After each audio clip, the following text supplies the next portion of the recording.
All right, let's talk about something that, well, pretty much all of us do. Getting stuck in our own heads. We're going to break down that cycle of overthinking. And I want to start with a feeling I'm pretty sure you're going to recognize.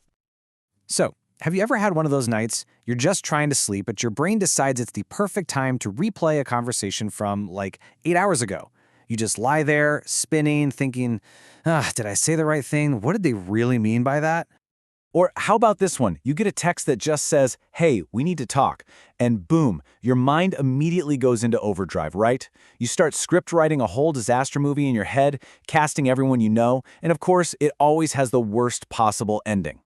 Yeah, if any of that sounds familiar, that feeling of your brain being on a hamster wheel, just thinking and thinking, but never actually getting anywhere, well, you are definitely not alone. There's actually a name for it. It's called rumination.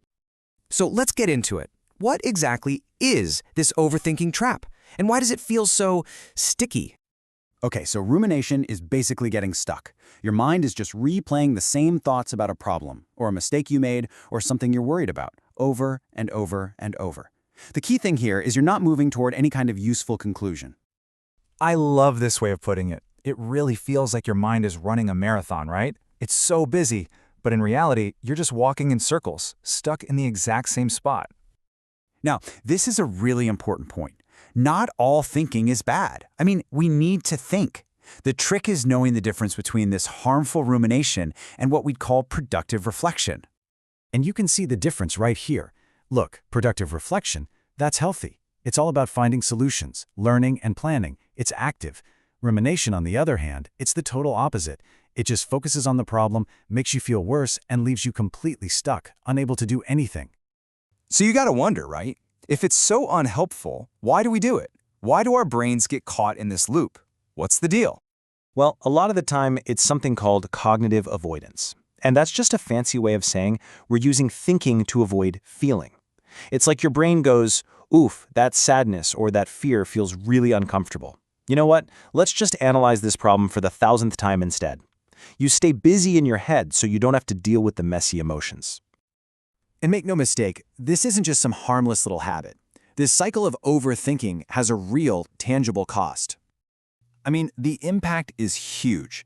We're talking a higher risk of serious stuff like depression and anxiety. It completely messes with your sleep. It can make you irritable and pull away from people you care about. And then there's analysis paralysis. You know, when you think so much about a decision that you end up making no decision at all. This quote from researcher Susan Nolan-Hoeksma just hits so hard. She says it's like poking an emotional wound. Wow, think about that. Every time you get stuck in that loop, you're not healing. You're just keeping that wound open and painful. Okay, so that's the problem. But the good news, and this is really good news, is that you're not stuck with it. You can absolutely break the cycle. So let's get practical. Here are 5 things you can do to stop. But hey, before we even get to the 5 big strategies, here's a little secret weapon you can use anytime. When you catch yourself spinning out, just stop and ask this one simple question. Seriously, most of the time the answer just deflates the problem and you realize how much energy you're wasting on something that, in the grand scheme of things, isn't that big of a deal. All right, here we go. The 5 big ones. We're going to talk about mindfulness, scheduling your worries, which sounds weird, but trust me, taking small actions, actually feeling your feelings, and finally, questioning those thoughts. First up, mindfulness. Here's why this is so powerful. Overthinking almost always happens in the past or the future, right? Mindfulness yanks you back to the present. You're not trying to stop your thoughts, just not get hooked by them. Focus on your breath, the feeling of your feet on the floor, whatever. It's like changing the channel in your brain. Okay, number 2 is schedule worry time. I know, it sounds kind of crazy, but it works. You literally set a timer, say 15 minutes every day at 5 p.m. That's it. When a worry pops up at noon, you tell it, nope, not right now, see you at 5. It teaches your brain that you're in charge and that worrying doesn't get to take over your entire day. Number 3 is my favorite. Take minimal action. Look, action is like kryptonite to overthinking. Rumination is passive. Action is, well, active. It flips a switch in your brain from analyzing to doing. So if you're stuck thinking about a big project, just send one single email. That's it. That one tiny step proves to your brain that you're not actually stuck. All right, number 4 is about tackling that cognitive avoidance we talked about. Instead of letting your brain spin, ask yourself, what am I really feeling right now? What am I trying to avoid? And then just let yourself feel it. The funny thing is, a real emotion, if you just let it be, often passes in like 90 seconds. The overthinking you do to avoid it, that can last for weeks.